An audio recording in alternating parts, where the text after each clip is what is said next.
무역위원회가 삼성전자와 LG전자의 세탁기 때문에 미국 산업이 심각한 피해를 보고 있다고 판정했습니다. 긴급 수입 제한 조치인 세이프가드 발동 절차에 들어갈 전망입니다.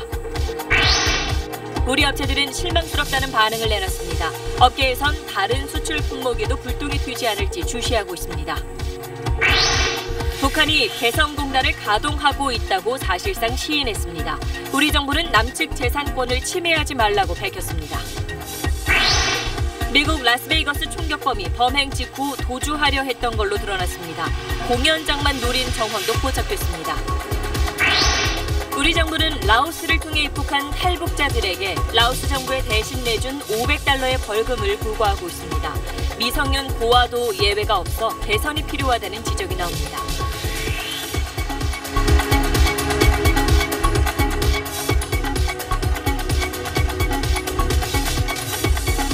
수소, 우주의 75%.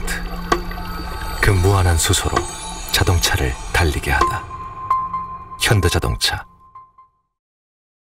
여러분 안녕하십니까? 지난해 2월 우리 기업들이 모두 철수한 개성공단에서 북한이 최근 몰래 일부 공장들을 가동해 왔다고 사실상 시인했습니다. 북한의 연이은 핵과 미사일 도발에 이어 또 다른 남북 간의 갈등 요소가 될 걸로 보입니다. 오늘 첫 소식 문준모 기자입니다. 북한의 대외 선전 매체인 우리민족끼리가 최근 제기된 개성공단 몰래 가동설에 대해 발끈하고 나섰습니다. 개성공업지구는 북한의 주권이 행사되는 곳이라며 무엇을 하든 누구도 상관할 바가 아니라고 주장했습니다. 또 남측이 개성공단을 깨버렸을 때 모든 관리 운영권이 북에 있음을 선포했다며 북한 근로자들은 당당하게 일하고 있고 공장은 더욱 힘차게 돌아갈 것이라고 목소리를 높였습니다. 공단 가동을 사실상 시인한 겁니다. 지난 3일 미국 자유아시아 방송은 북한이 개성공단 내 19개 의류 공장을 남측에 통보 없이 은밀히 가동하고 있으며 공장 불빛이 새어나가지 않게 가림막까지 설치했다고 보도했습니다. 그러면서 북한이 개성공단 의류 공장을 재가동한 지 6개월이 넘었다며 내수용 의류뿐 아니라 중국을 비롯한 외국 발주 물량도 소화하고 있다고 전했습니다.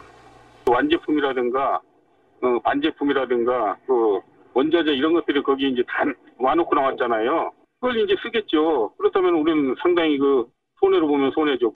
그러나 이 방송은 유엔 안보리의 새 대북 제재 대상에 섬유류 임가공 수출도 포함돼 개성공단 의류 공장들이 일감을 확보하기가 쉽지 않을 거라고 분석했습니다. SBS 문준모입니다.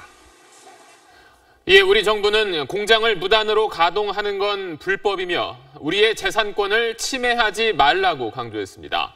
하지만 북한과 연락 채널이 모두 끊긴 상황에서 당장 공장 가동을 막을 뾰족한 방법이 없는 실정입니다. 계속해서 김웅수 기자입니다.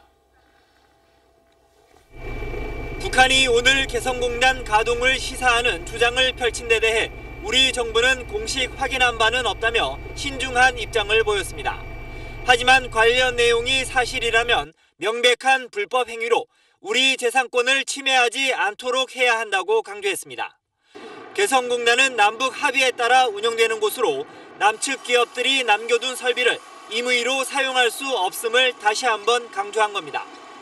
지난 8월 공단 내 남측 입주기업 차량 100여 대가 사라졌다는 보도가 나왔을 때도 정부는 무단 사용 중단을 촉구한 바 있습니다.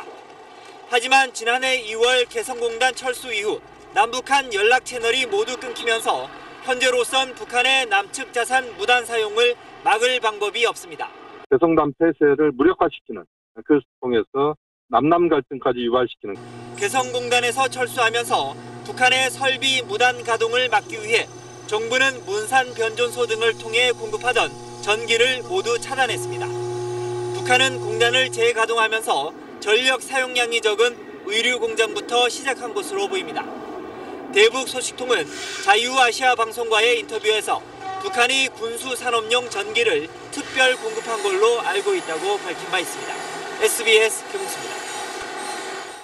다음 소식입니다. 미국 국제무역위원회가 삼성과 LG전자의 세탁기 수출로 미국 산업이 심각한 피해를 보고 있다고 판정했습니다.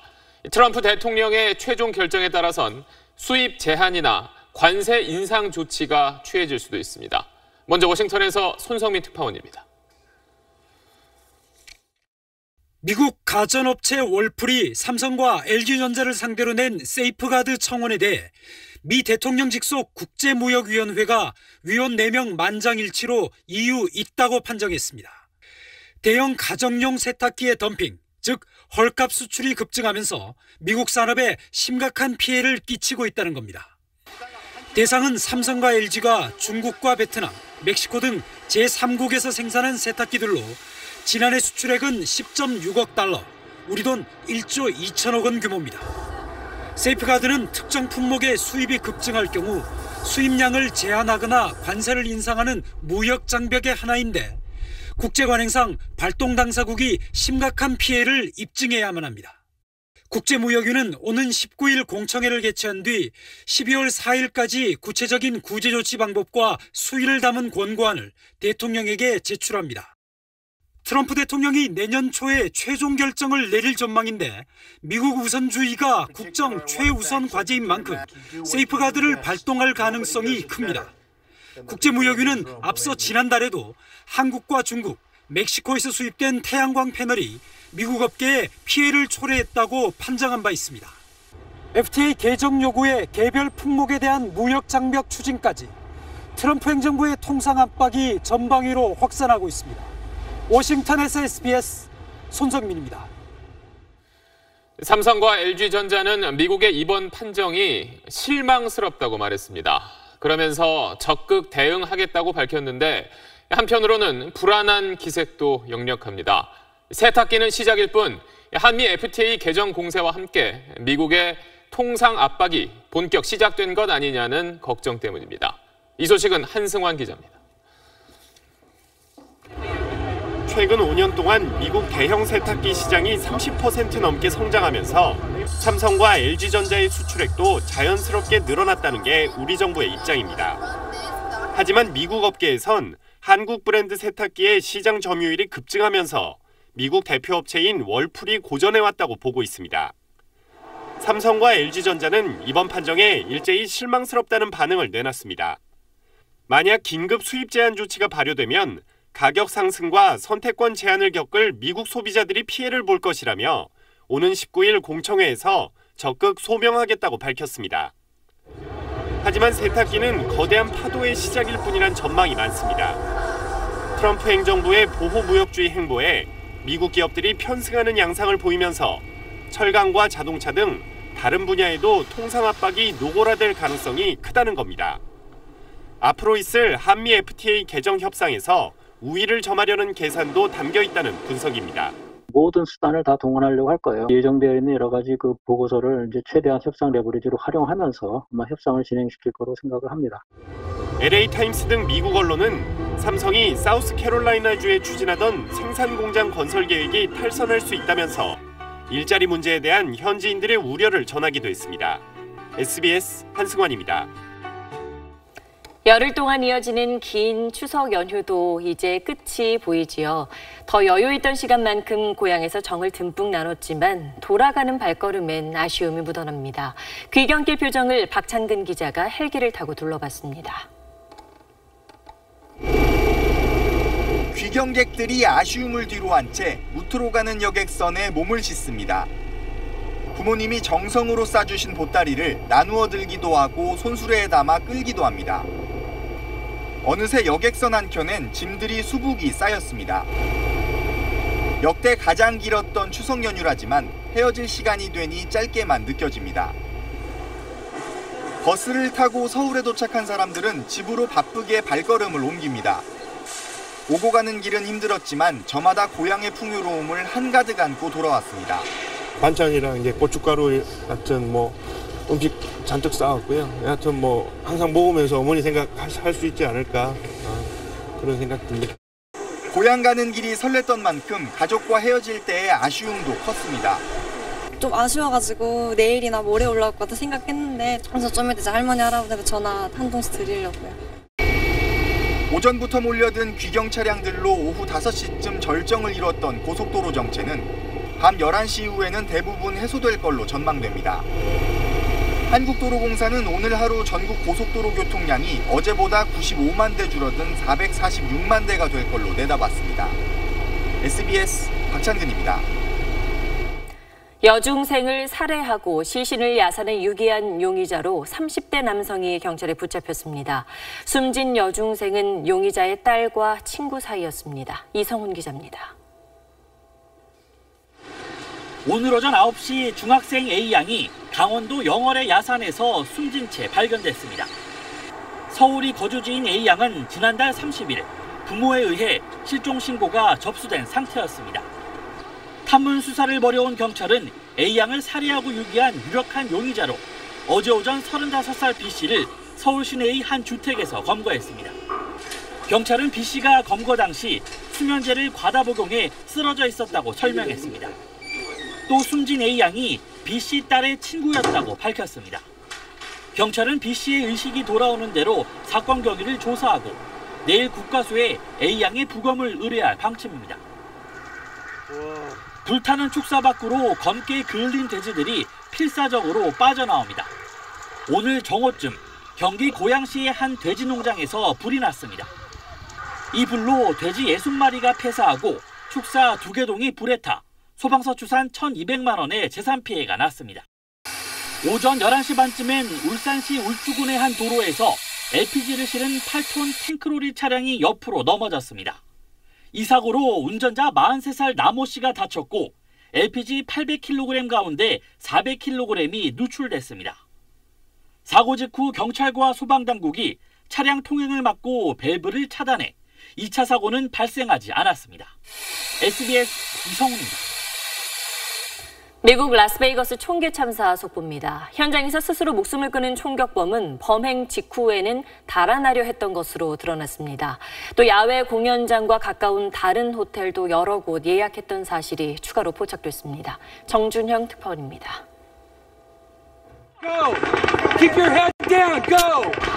공포에 휩싸여 달아나는 사람들 머리 위로 총소리가 빗발치듯 들려옵니다.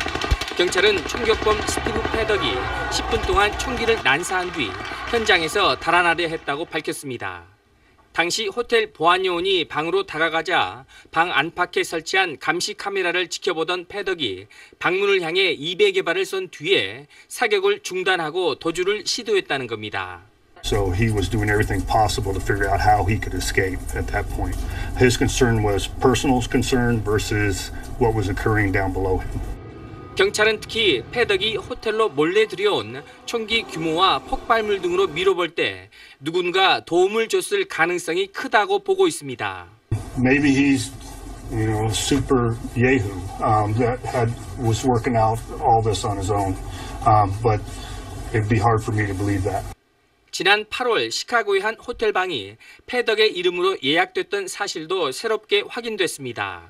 당시 이 호텔 맞은편 야외 공연장에선 대규모 음악 축제가 열리고 있었습니다.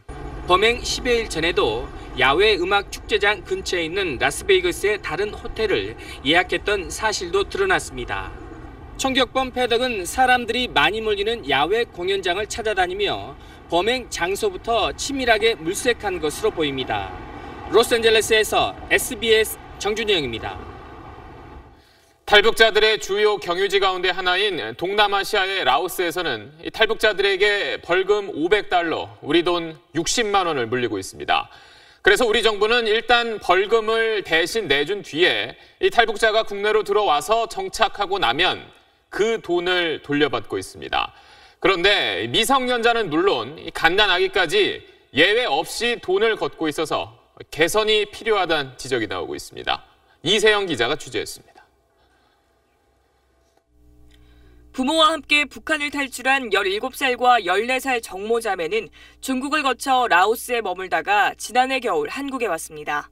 이 과정에서 부모와 헤어져 졸지에 고아 신세가 됐습니다. 한국에서 새 삶을 시작하는 하나원 졸업식 날 자매는 고지서를 받았습니다. 라오스 출국 벌금 60만 원을 6달 안에 내라는 겁니다. 매달 받는 기초생활수급비 48만 원이 수입의 전부인 자매에겐 큰 부담입니다.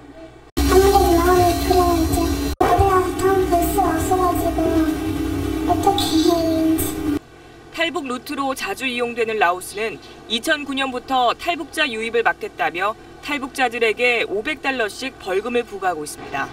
우리 정부가 이 벌금을 대신 내준 뒤 탈북자들이 국내에 정착하면 돌려받고 있는 겁니다. 국가에서 개입하는 그런 모습을 안 보이기 위해서 내부 부담을 할 수밖에 없는 현실이죠. 하지만 미성년자는 물론 갓난아기에게도 구상권을 청구하면서 인도적 차원에서 개선이 필요하다는 지적입니다. 기초적인 실태 파악도 안 해보고 있다는 증거 아니겠습니까? 통일부와 외교부가 빨리 협의를 통해서 예산을 세우고 이분들에게 부담 주지 않도록 해야 될 것으로 보입니다. 이런 식으로 벌금을 내는 탈북자는 한 해 200명쯤으로 액수는 1억 원 정도입니다. SBS 이세영입니다. 네, 아이 한 명 낳아서 키우기도 버겁다는 요즘 셋째, 넷째가 전혀 놀랍지 않은 마을이 있습니다. 바로 전북 고창군입니다. 저출산 대안을 찾아보는 연중기획, 아이 낳고 싶은 대한민국. 오늘은 유독 전북 고창군에 다자녀 가구가 많은 이유를 한지연 기자가 취재했습니다. 14살, 12살, 9살, 3살 막내까지 4남매가 신나게 공놀이를 합니다. 정원엔 그네와 미니 수영장도 있습니다. 아빠, 엄마는 창고를 작은 체육관처럼 꾸며 아이들과 시간을 보냅니다. 아빠가 만들어주니까 좋아? 얼만큼 좋아요? 얼만큼? 그만아. 오유. 시골로 오면서 저희 이제 셋째를 낳거든요. 육아에 대한 그런 부담이 훨씬 더 해소가 되는 것 같아요. 셋째부터는 조금 편했던 것 같아요. 애들이 이제 서로 돌봐주면서. 이처럼 전북 고창에는 3자녀 이상 가구가 전체 가구의 20% 가까이 됩니다. 전국 최고 수준입니다. 3자녀이신 분 한번 손 한번 들어주실까요?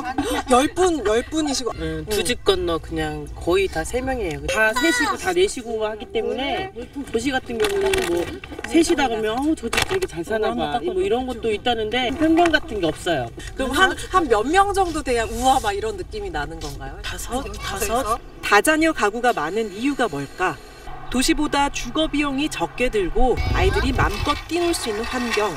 여기에 젊은 귀농인구가 많다는 점이 출산율을 높이는 데 한몫했습니다. 귀농인들에 대한 고소득을 창출을 하기 위해서 그 유리한 장목들을 체계적으로 알려주고 자리 잡을 수 있도록 컨설팅 해주고 있습니다. 지자체의 육아 지원도 탄탄합니다. 이곳은 고창군 육아종합지원센터인데요. 군 단위로는 처음으로 지난 2014년 신설됐습니다. 다양한 체험 프로그램이 있고 장난감까지 무료로 이용할 수 있습니다. 국공립 어린이집은 만 5세 이하 아이라면 24시간 언제든 맡아줍니다. 아이를 낳는 거에 대해서 그닥 많은 부담을 가지지가 않는 것 같아요. 타도시에 사시는 분들은 되게 부러워하시더라고요. 육아 걱정이 적을수록 자녀 수가 늘어난다는 걸 고창군이 잘 보여주고 있습니다. 저렇게 비워놓으신 거는 5째, 6째 혹시 계획하시고 그런 건 아니에요? 그럴 수도 있죠. 아직도 현재 진행형이니까요. SBS 한지연입니다. SBS와 국회가 함께 실시한 공동 여론조사. 오늘은 마지막 순서로 세금과 복지에 대한 질문이었습니다. 부동산 부자에 대한 보유세를 강화하는 방안에 대해선 응답자의 82%가 찬성의 뜻을 나타냈고 또 복지 확대를 위해서 세금을 더 낼 용의가 있느냐는 물음엔 45%가 그렇다고 답했습니다. 자세한 내용 김정윤 기자가 전해드리겠습니다. 복지와 증세에 대한 입장을 물었습니다. 복지 확대를 위해 세금을 더 낼 용의가 있다는 답변이 45.1%로 복지가 줄더라도 세금을 줄이자, 현 수준으로 유지하자는 응답보다 많았습니다. 우리가 조금씩 더 내더라도 이렇게 누구나 혜택을 좀 골고루 나눠받을 수 있는 이런 제도가 좋은 거구나 하는 것을 많은 분들이 더 체험을 했기 때문에 부동산 과다 보유자에게 보유세를 더 걷자는 데는 찬성이 82.8%에 달했습니다.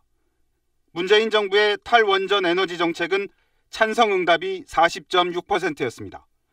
필요하나 속도가 빠르다가 33.5%로 탈원전 반대 22.2%를 웃돌았습니다. 대북 정책도 현 정부 기조에 동의하는 기류가 우세했습니다. 제재와 압박을 하면서도 대화의 문을 열어둬야 한다는 답변이 60.3%로 제재 우선이나 대화 우선 답변보다 많았습니다. 2000년 그 남북 정상회담 이후에 그 남북 관계에 대한 우리 국민의 기본 인식은 그 대결보다는 그 대화 그리고 교류를 해야 된다는 응답이 항상 좀 높았습니다. 자신의 이념 성향을 묻는 질문엔 진보에 더 가깝다는 응답이 57.1%로 절반을 훌쩍 넘었습니다. SBS 김정윤입니다.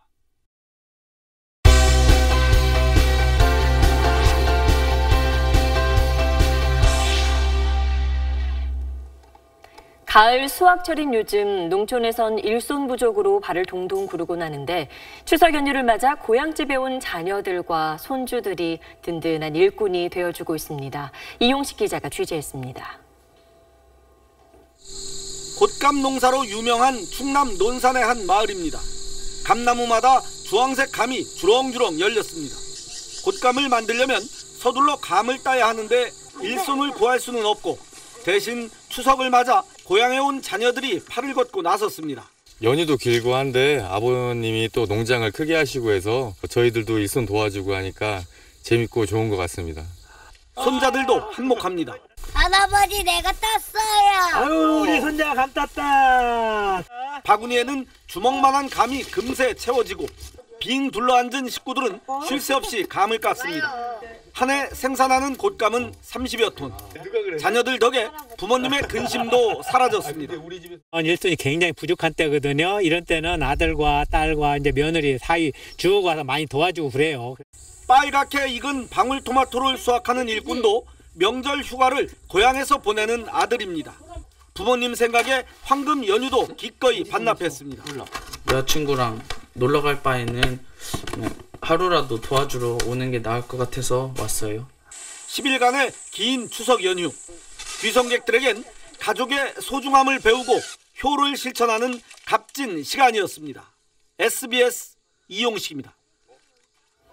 북한의 거듭된 핵도발 속에 올해 노벨 평화상은 핵무기 폐기 국제운동 아이캔에 돌아갔습니다. 전 세계 400개 넘는 비정부 기구의 연합체로 핵무기 폐기를 위해 노력해왔습니다. 김정기 기자입니다. Nobel Peace Prize for 2017 to the International Campaign to Abolish Nuclear Weapons, ICAN. 노벨위원회는 핵무기 폐기 국제운동이 핵무기 사용으로 초래되는 재앙적 상황에 대한 관심을 제고했다며 수상 이유를 밝혔습니다. 특히 유엔에서 핵무기 금지 조약이 채택되기까지 여러 노력을 기울인 공로를 인정한다고 밝혔습니다. 위원회는 이어 북한이 전형적인 예가 되고 있듯이 더 많은 국가가 핵무기를 만들려고 하는 위험한 상황이라며 선정 배경을 설명했습니다. 핵무기 폐기 국제운동은 지난 2007년 호주 멜버른에서 활동을 시작했으며 현재 스위스 제네바에 본부를 두고 있습니다. Such an important signal to everyone who's worked tirelessly for nuclear disarmament since 1945 pretty much. 티벳의 불교 지도자 달라이 라마를 비롯해 미국 사회운동가 조디 윌리엄스, 영화배우 마이클 더글라스 등이 이 단체의 지지자로 잘 알려져 있습니다. 올해 노벨 평화상 시상식은 노벨상 창시자 알프레드 노벨의 기일인 오는 12월 10일 노르웨이 오슬로에서 열립니다. 수상자에게는 900만 노르웨이 크로나, 우리 돈으로 약 12억 7천만 원의 상금이 수여됩니다. SBS 김정규입니다.